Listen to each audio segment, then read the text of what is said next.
Oh, welcome back to what are we calling the podcast these days? We've switched names so many times. The Athletic Mind. I knew this was going to be good. Oh God, good to be back. It's 7 a.m. here. How are things for you, Taylor? 3 p.m. here. I can't really complain. Always happy to be recording and sharing some valuable information for our listeners. But outside of being in the quote studio today, just started a new job last week, so I'm pretty stoked about how everything's going with that. And yeah, it's interesting times in the retired life, to be Yeah. completely honest. It's a different game, and I'm just still trying to get used to it. Different game off the ice, or are we experiencing on the ice changes as well? Well, not for me on the ice, but off the ice, it's like different way of like scheduling life, I guess, like Yeah. working three gigs now, plus doing this like on the side is a lot to add to anybody's plate, for sure, as I'm sure you also understand, working with coaching and mental coaching. Mhm. So Yeah. it's always interesting, always learning something new, so I really can't complain. Yeah. I was just asking about the on ice because I'm about to start like my first official beer league like next week. So that'll be Wow, interesting. Yeah. kudos to you. I mean, I would play beer league, but only as a player. If you asked me to So strap the pads on, no dice, wouldn't do it. absolutely. This is a trend with goalies. You guys never, ever, ever want to play goalie ever again. Well, no, because one, beer league is like for fun times, which means that nobody's back checking, which means that we get shat on. So naturally, no. But it's also Just so get much hung fun out to to just dry. like, yeah, but it's also just like so much fun to go out and skate. And I mean, anybody who's seen a goalie play out always has a good time just watching them because it's so funny to see Mhm. most times. Yeah. But how Yeah. are you feeling about stepping into the beer league now? I'm just really excited to play hockey and not really care about the outcome of the game. Like, I'm Okay. sure that part of that competitive side of me will come out every now and then. But no, honestly, it's just like I was missing the community of hockey a little bit as a player. Like you certainly get it as a coach, Mm-hmm. and you get to be in it. But yeah, so that's honestly that's why I'm doing it. And it's another way to get a workout in during the week. And if I True. like have it scheduled and it works with like sometimes I have to miss for our games, but if it's in my schedule and I've paid for it, I have to go. Mm-hmm. So yeah, I'm looking forward to it. Yeah. I mean, I think I've also kind of recognized that just even like being on the ice in a different capacity is still so very rewarding. Like I think it was 2 or 3 weeks ago now, I joined the a women's team here, like just going on the Mhm. ice, doing some goalie coaching and like jumping in on some drills wherever they needed some players. So first of Yeah. all, trying to coach in English/German is, yeah, that's tough. Yeah. Because we had like one goalie who was a bit older, didn't speak a lick of English. So I'm like trying to piece together my shoddy German so she understands what I'm saying. And then the young girl, she spoke English, but she was so shy that she like barely spoke at all. So I mean, I had a really great time on the ice. Probably like the Yeah. most fun that I've had in a while. So maybe I will jump in on the ice at some point, but need to get a little bit settled here before we start adding Yeah. some extra chores to the list. The extracurriculars. Exactly. Yeah. Yeah. Well, we have a good conversation planned on goal setting today. Um, I love to talk about goal setting because, as elite level athletes, honestly, everybody sets goals in some way, shape, or form. If you're looking for the most obvious example, gotta love those New Year's resolutions. They come around once a year, they fizzle out once a year. So yeah, we're going to talk about goal setting today and kind of get into some of the common mistakes that are made with goal setting and how you can combat those. And then Taylor and I will discuss kind of how we look at goal setting and how we like to explain it to people, in terms of giving them a strategy for working with them. So do you want to kick us off there? Yeah, I mean, I think you kind of hit the nail on the head already when you're saying everybody makes goals, especially like New Year's, for example. But it's also no different when you step into a new season. And we're not by any stretch of the imagination saying that like setting goals when something new comes up is a bad thing. Like, I think it's necessary, of course, but making sure that those goals don't fall by the wayside is a very important thing, especially when it comes to anything that you have set for yourself in athletics. So often, I think many of the people that I've worked with on the ice or even in different sports, like they don't even think about setting goals for themselves because you're in a team environment, right? Like, and if they do set themselves some goals, it's usually the uncontrollables of I want to score X amount of goals, I want to have X amount of assists, or I want to have X amount of playing time. And yeah, I mean, I think it's worth discussing that there's more sustainable ways for athletes to set goals where they're not going to be setting themselves up for failure to a certain extent. Yeah, we can certainly talk about like the controllables and the uncontrollables within the environment that you're in, whether that's sport or life, and then how to kind of formulate your goals based on the things that you can control as opposed to the things that you can't. And then, dive into how focusing on those little controllable aspects within the uncontrollable goal is what will actually likely get you there. That's a good little footnote for trust the process. But yeah, I think the other part of goal setting that we need to talk about is kind of what you mentioned. Like, we tend to set goals around new beginnings. Like you said, whether that's a new year or a new season, it makes a lot of sense because when we have a new beginning, it feels fresh, it feels exciting, we get a natural boost in motivation that makes us look forward and say like, hey, I feel great right now, let's set a goal. And then what ends up happening is the excitement and the newness of that new beginning wears off, and then you get into the nitty-gritty of it.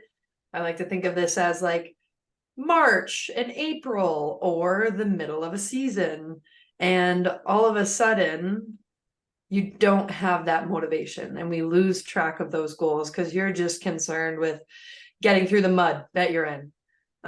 So learning how to, yes, harness that energy and excitement at the beginning of the season to set those goals, but then start to set your like intermediary short-term goals that are going to keep your motivation high because you're going to be experiencing progress even while you're, getting through the mud of March or the middle of your season, is really important because that natural motivation that occurs at the beginning is not something that sticks around. And I don't care how disciplined you are, it can get pretty miserable if you're not planning to, give yourself those little kicks and motivation as well. Yeah, absolutely. And what really comes to mind when you talk about like your motivation fizzling out is the very common occurrence of, oh, well, I messed up on this goal already, so you know what, I'm just gonna like call it quits for this week and I'll start again next Monday. And typically I think that's more around like the nutritional things of like cheat days or having snacks and that kind of stuff. And I think every athlete can relate to that, but making sure that you also recognize that during the process, you're going to make mistakes. Like that's life. It's going to happen, but it's about accepting the fact that they will happen and not giving up on yourself, or just absolutely self-sabotaging and saying, well, I already messed up, so I'm just not going to bother trying anymore. Like, I feel like that's a very, very common occurrence amongst athletes as well, too. Oh yeah, and that's like the perfectionist mindset coming in, right? Where, well, and essentially what you're saying is if I can't do it perfectly, I'm not going to do it at all. Which I don't know, there's nothing perfect that exists in this world, especially when human beings are involved, because we are incredibly imperfect. And that's a good thing.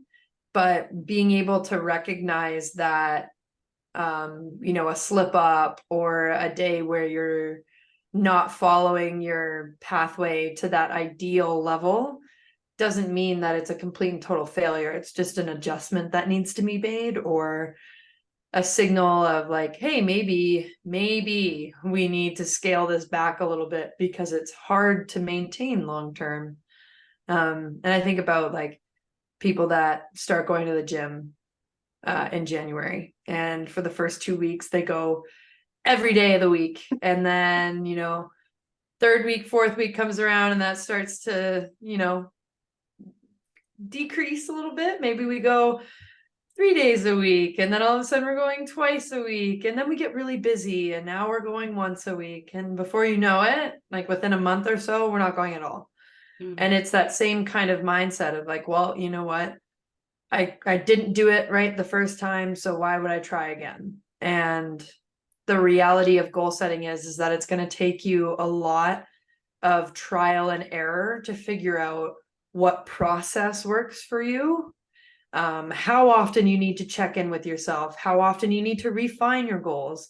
It is very much a process. You're not going to get it right on the first time. If you did get it right on the first time, and that was a common occurrence, we would have a whole lot of goal getters in the world. And the reality is oftentimes we see people not achieve their goals. Mm-hmm. Yeah, it's like the all or nothing, right? Like, just like you have perfectionism, it's the all or nothing thinking.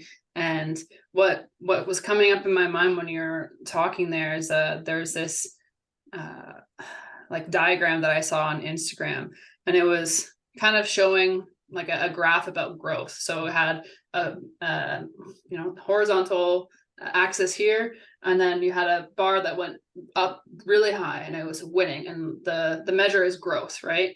And then you have one that goes up about halfway of what you saw for winning, and it said losing. But then you have one at the very end and it went completely like down the axis the opposite way, and it said not trying. And I think that's such a very like valuable graphic for people to like recognize, especially when it comes to, again, goals that you can't necessarily impact or control 100%. Because yes, we're talking more about like setting individual goals, but a part of every new season also comes setting team goals. And part of that process is usually, let's win, you know, 75% of our series against X amount of teams, or, you know, trying to get those goals and stats put together. But recognizing that even in a loss, there's still growth that's happening, right?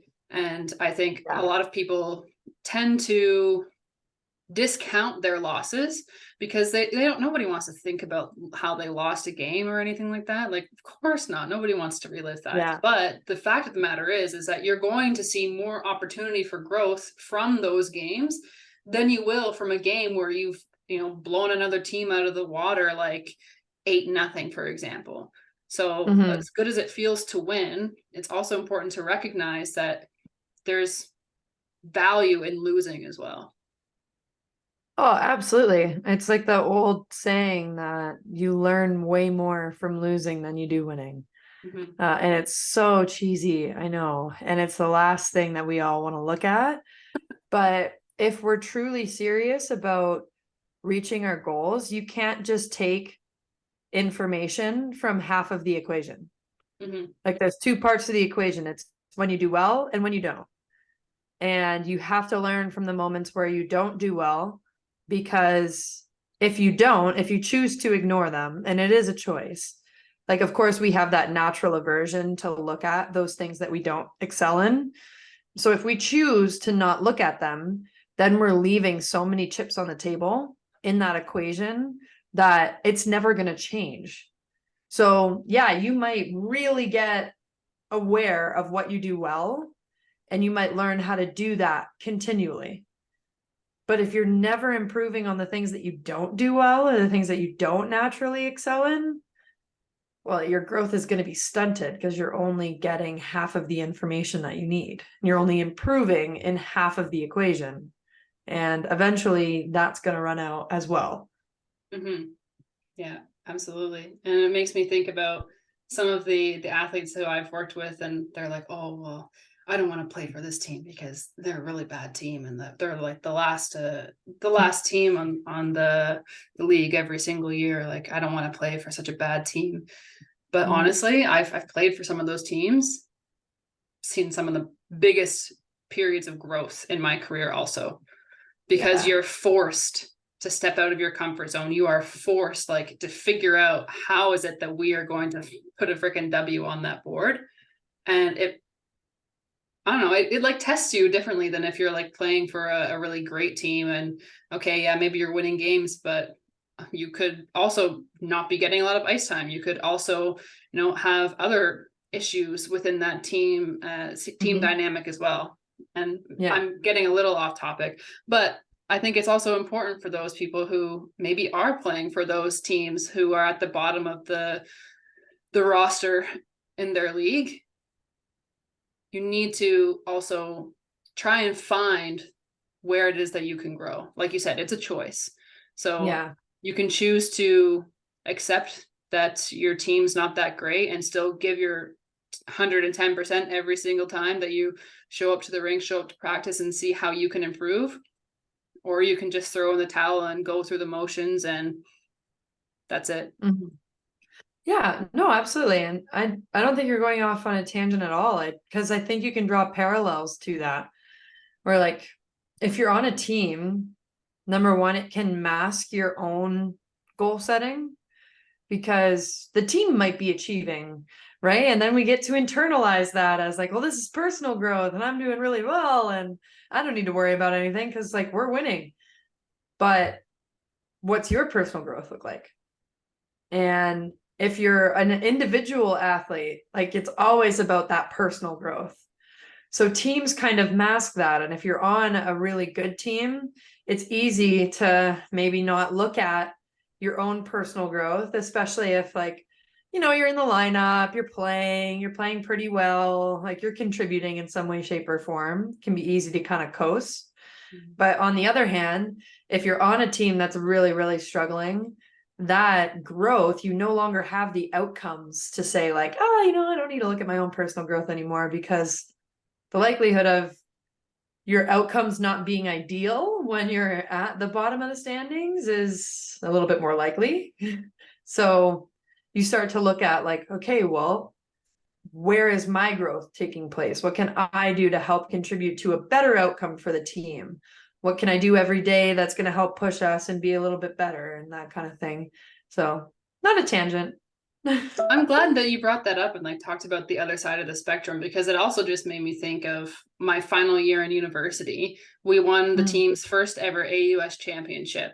And don't get me wrong, of course, I was pretty stoked about that. Like it was an amazing way to end a 5-year career at school. But when I look back, I also remember how miserable I was in that season, because in preseason I had a really great run. I felt good. I was in probably like the best shape that I've had in my university career for hockey. And then I ended up blowing out my knee and it ruined the rest of the season. So like by the time that I was back on the ice, I was in a backups position when I didn't want to be, of course. And it was like mentally challenging to put my personal goals and my my personal feelings aside and try to step into the role that I had to play for the team to be successful. Like that was a challenge. And I don't even think about that too often, because the win of, the championship title is what kind of masks everything else. Like it makes everything else kind of worth it to a certain extent. Yeah. Oh, and I have a story, like my senior year was like the opposite of that, where we won like our regular season, but then after that we didn't win WCHAs and we made it to NCAAs and we lost in the semifinal. But that was like one of the most fulfilling years that I had ever had because of like the team culture and because I had finally like, well, and the year previous had like figured out my role, figured out how I could show up and be my best every day, figured out how I could push my teammates just by being myself. And we never got the outcome that like at the beginning of the year you set for yourself every single time. Mm-hmm. We're gonna win it all. We didn't get any of those accolades, but when I look back on the year, it's like my favorite year of my entire career because all the other stuff kind of fell into place and all those little tangible things that mark the process were there for me. Mm-hmm. Just the outcome wasn't. Yeah.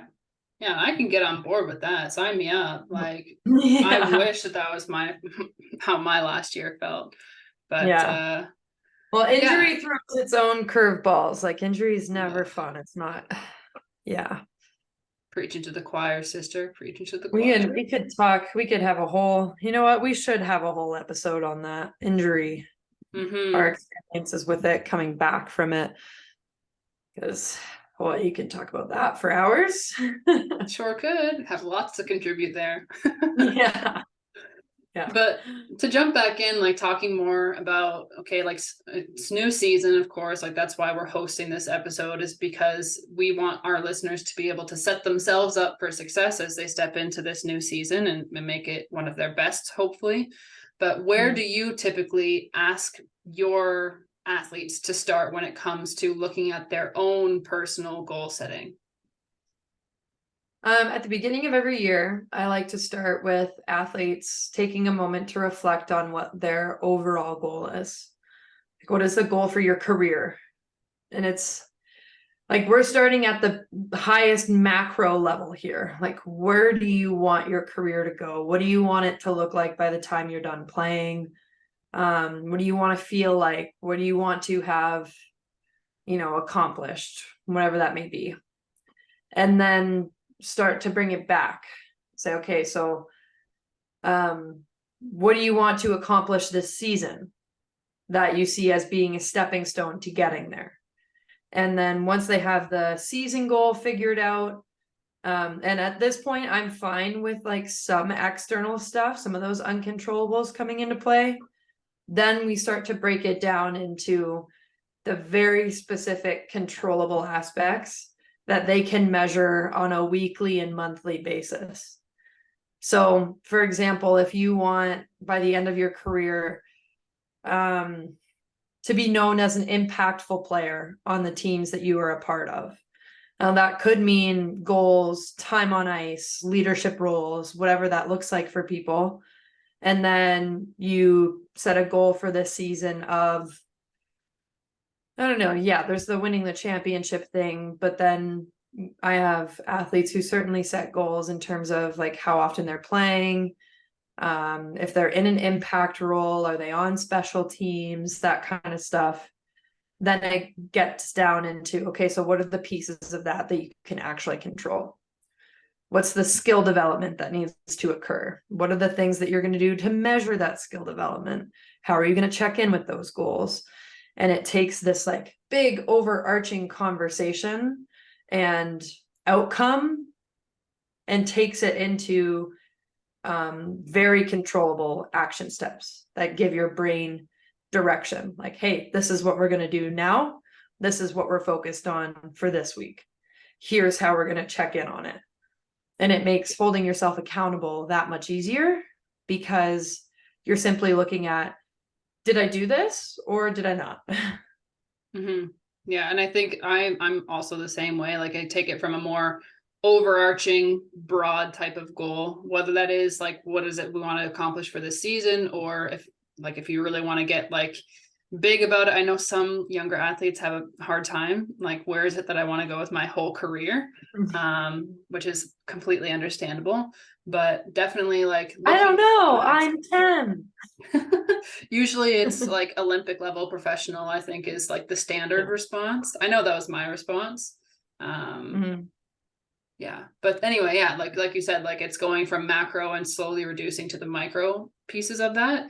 And the tracking and the check-ins are very underrated, Yeah. because it's so easy to get caught up in the excitement of setting these goals for yourself, because you're sitting here like thinking and visualizing about how you're going to win a title, or how you're going to be the number one goal scorer, or whatever that might be for you. And Yeah. then you completely don't think about, okay, how am I actually going to see if I'm staying on track? So like the importance of setting milestones for yourself is so important, because how am I supposed to know that I'm actually on the right track? I could Hmm. just be digging myself a deeper hole and not going where I need to go, instead of, like I said, taking the time to set those milestones, so okay, I've just achieved this thing, knock that down and write that as a victory. And so that what you're doing is making progress towards that big goal that you set for yourself. Yeah. Yeah. Well, and being willing to adopt a growth mindset about it, and being willing to like check that self-judgment at the door when you're holding yourself accountable. The whole point of holding yourself accountable isn't to see if you've been successful or if you've been a failure. It's literally to find information that's going to help you move forward. That's it. Mm-hmm. Whether or not you achieved your weekly goal or your monthly goal doesn't really matter. It's the information that you gain from the process of going through it that we're looking for. Mm-hmm. Because a lot of people, like, they set these goals and they're really excited about them, and then they like put them in a drawer and forget about them because, I'm like, well, if I set that goal and I pay attention to it and I don't get it, well, that's scary. Mm-hmm. And brain's like, nope, don't want to face that reality. Mm-hmm. But if you do that, if you set it and forget it, the likelihood of you getting there, pretty slim. Very, very slim. Like Yeah. I think of my own career, and up into my time in junior, I had no direction. I knew that Yeah. I had a level that I wanted to get to. No fucking clue how I was going to get there. Didn't even think about it either, because I was a kid. Didn't have anybody suggesting, hey, like, maybe you should be trying to do like this, or this. No, I just, like, what is it that Michael Scott says? I start a sentence and I just hope that I find myself along the way. Like, that was me when I was playing, when I was younger. Like, I was going out having fun playing and just praying to God that I found the right place to go to. Yeah. Yeah. I feel like that sentence accurately describes me right now and my brain fog. I start a sentence and I hope that I go somewhere intelligent. From a more objective perspective, I can assure you that you're doing a good job. So, Oh man. But what else? I'm trying to think. I feel like we've done a pretty good job summarizing. We've talked about the pitfalls. We've talked about where people struggle. We've talked about how to combat that. Shared a little bit of our own experience. Oh, the one thing that I was gonna say that when you were talking, it kind of reminded me of this, where you're just hoping to God that you figure out where you want to go and how you're gonna get there. I was like actively waiting for other people to tell me where I wanted to go and what I needed to do to get there. And that's also not helpful because that is out of your control. It's completely external to you. And if it's coming from somebody else, it's probably not in alignment with your values and what you find to be important. mm-hmm. If it is, then lucky you, that's great. But that's not how it works out all the time. So if you haven't yet, taking the time to really evaluate what is important to you, where you want to go and why you want to go there, why it's important to you is really a crucial step of the process that we need to start becoming aware of, because it is like the compass that we use. Mm-hmm. It's that thing that gives you a direction and helps you plan the weeks ahead and the months ahead that hopefully get you to that big overarching thing. Yeah, and actually what I was going to say at one point was talking about like the importance of the most micro aspects of this, because okay, we don't want you to get like so lost in the details that you're like anxious and stressed out or anything like that, but I do think that it's important to pay attention to those micro details to see what's working and what's not working, because that's where you're ultimately going to be able to make those tweaks to inch towards achieving that goal, to finding whatever success is to you in this realm. Because I think the reason that I talk about this is because lately I find this is like the morning routine that you should have, the morning routine you didn't know that was going to be perfect for you, or like it's like such like clickbait, and I hate it. But at the same time, I also understand the importance of like having solid routines, because it does mentally prep you for one, the rest of the day. But the same can also be said for when you're stepping into practice or stepping into a game, like knowing how it is that you want to be feeling before you go out there. And like that can make or break your performance, right? Like if you don't know, one, like how you need to feel, you're never going to be able to intentionally get into that state. But when you do know, you can show up to the rink and you can recognize whether you are or are not ready for that practice or game. And you can have a strategy in place to help you get prepared the way you need to be.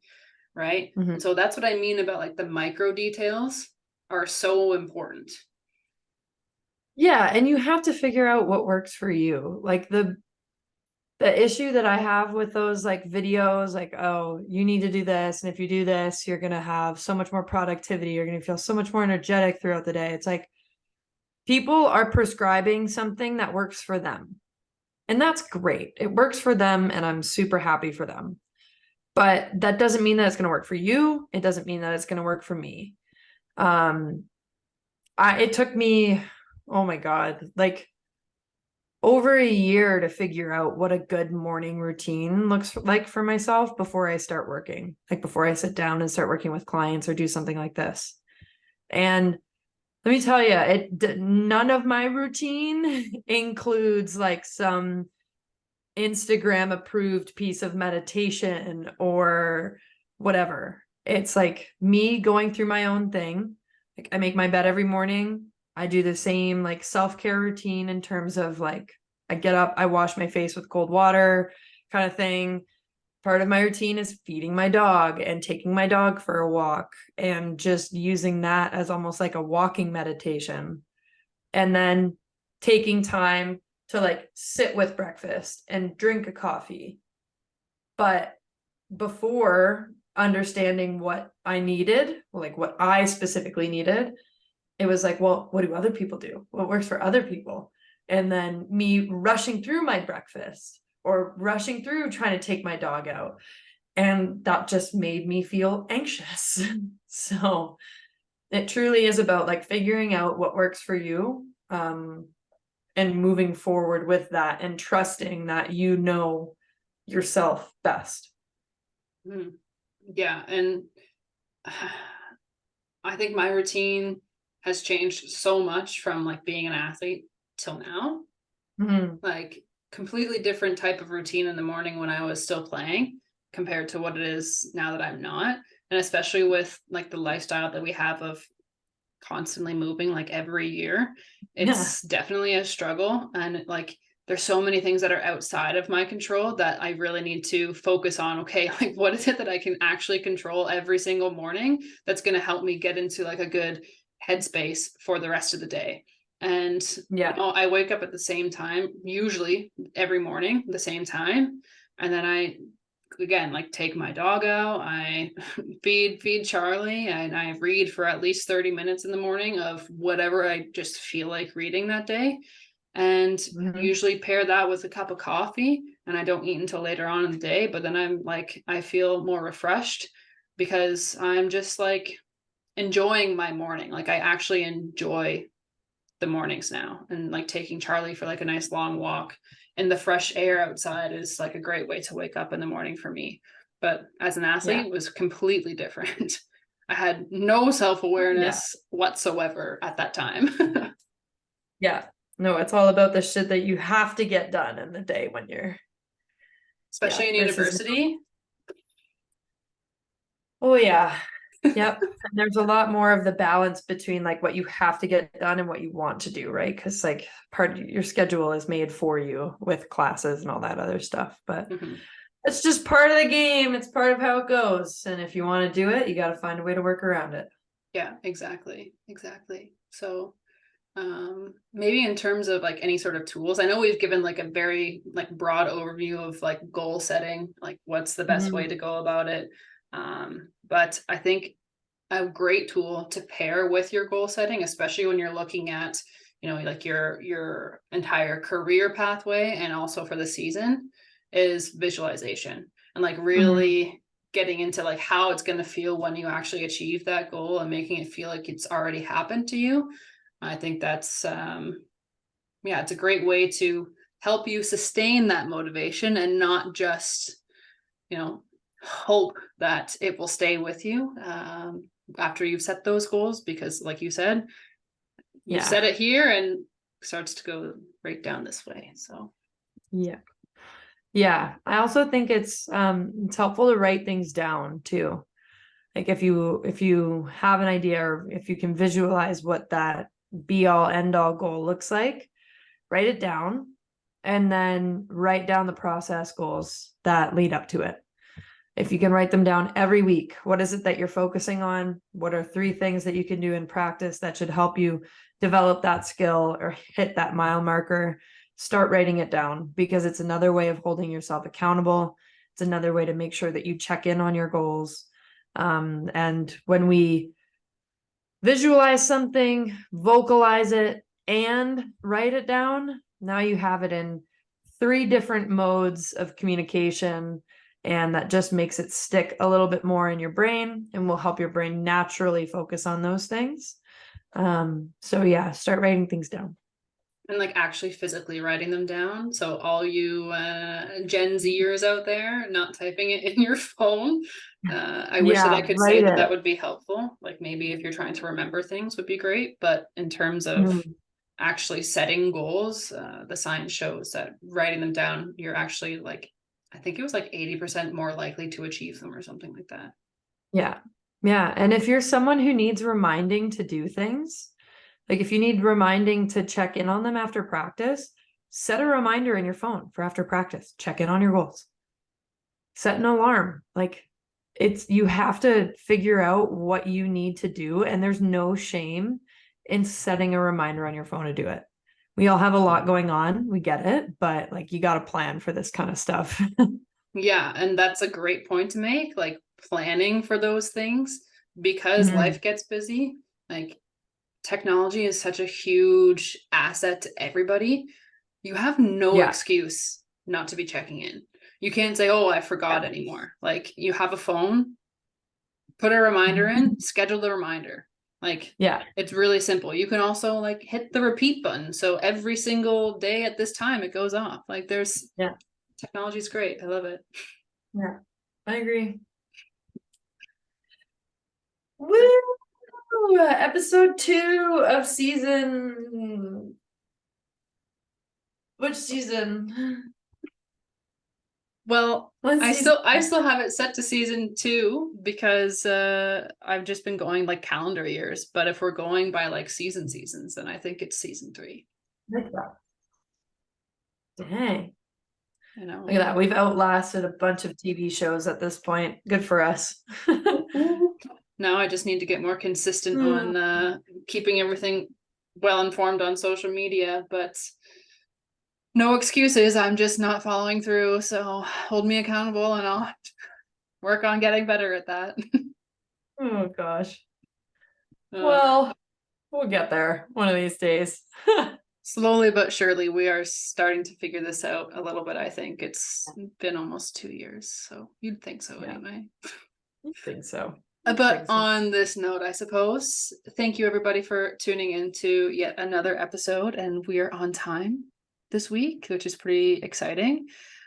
So if you found this episode to be of value, please go ahead and share it on social media, share it with a friend, hit the subscribe button on whatever platform you're listening to this. And if you feel so gracious to leave us a kind 5-star rating and review, that's going to help us reach more people just like yourselves. And we will see you next week. Bye, everyone.